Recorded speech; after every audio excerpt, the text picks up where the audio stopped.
beautiful people. So if you've been following me on this channel, then you know that we've been discussing the effect of ADHD on my son and how in 2 years we've been able to, handle the situation. Apart from the introduction in episode 1, I talked about how I began to realize that something was wrong with him in episode 2. And now I want to tell you about how his school came in and what they were able to do to help us to cope this situation. The first school that he went to, nobody told us that anything was wrong with him. So we kept sending him to school every day. Whether he was even writing there or not, we didn't even know because he was very young at the time. But I decided to change his school after a certain incident that happened when they anointed his head with olive oil or groundnut oil. I don't know. I came to pick him one afternoon, and only for me to get there, my child's head was shining with ororo. I'm like, what is this on your head? He said, Pastor, put it on his head. What pastor?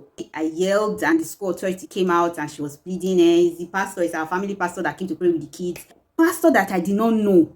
Your own family pastor. If it's a family pastor, let him pray for your family now. Why did you bring him here to come and put oil on my child? Do I know where they brought the oil from? She's sorry, she didn't know that it will annoy me, that she thought that since we were Christian, even if I am a Christian, do I know where your pastor is coming from? I was very angry.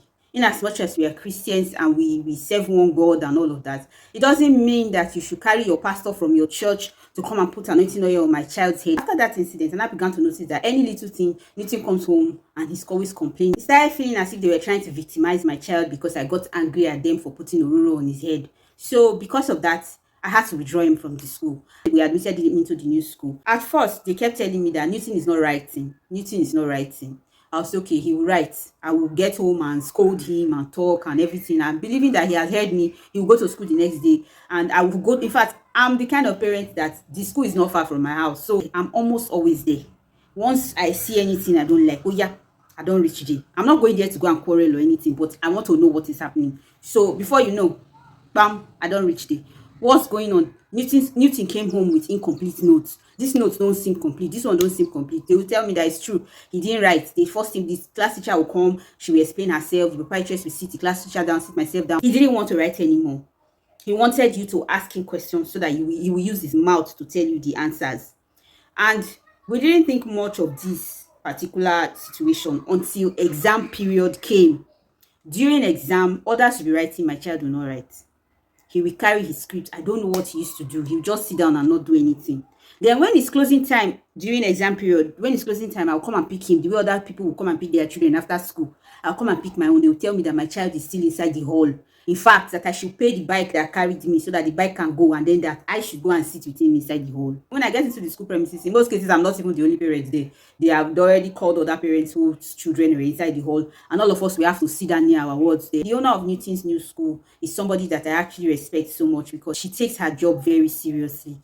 So in that situation where the slow learners are the only ones remaining in the class, she's there with them. She's the owner of the school, but she's the one in that class. She'll be monitoring the kids, telling them, you, what number are you now? You, what number are you now? You see, you are progressing. Move, continue. So there was a time they gave him a class teacher, and whether the teacher got tired of seeing me every time. So she now started giving his notes to another person to copy for him. Being that he was now coming home with complete notes, and I thought that everything was okay. I did not know that it was not my child that was copying the notes. So what she was doing at that time was affecting Newton negatively, but she didn't know. Because as far as she was concerned, she was probably tired of the school proprietress scolding her and tired of seeing me in school all the time. So she just wanted to get away from all that. And she warned him not to tell me or tell anybody that someone else was copying for him. How did I not find out? We studied together before exam, myself and Newton. So we brought our chair as usual. I was sitting on the bed. He brought his chair and his table close to me. He would read out. When he's done reading, after each topics and everything, I'll collect the notes from him. I'll start asking questions. That was where I found out that he was not the one copying the notes. Because, okay, you have copied. It was you that copied.